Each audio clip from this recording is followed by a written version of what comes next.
ufalme.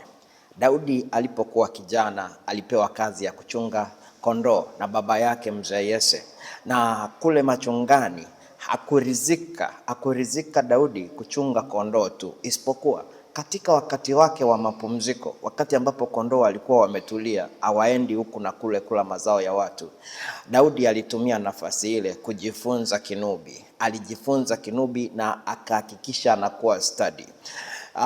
Ndio maana siku ambapo mfalme Sauli amepatwa na tatizo kule ikulu, alipata habari kutoka kwa watu wanaomzunguka kwamba yupo kijana mmoja katika Bethlehem ya Yuda ana uwezo wa kupiga kinubi kuliko mtu yeyote katika taifa.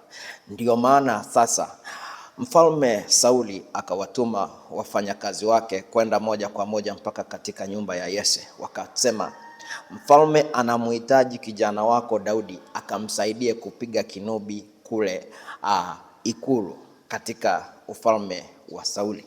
Kwa hiyo tunaweza kuona kwamba kitu kilichomfanya Daudi akanyage ikulu kwa mara ya kwanza, ni kile kinubi alichojifunza nje ya kazi yake ya kuchunga kondoo.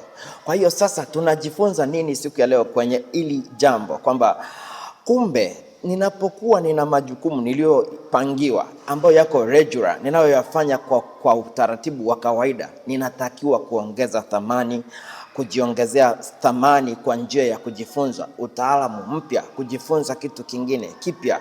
Ndiyo njia mojawapo ya kutufikisha sisi katika njozi na kufika katika viwango ambavyo hatujawahi kufikiri.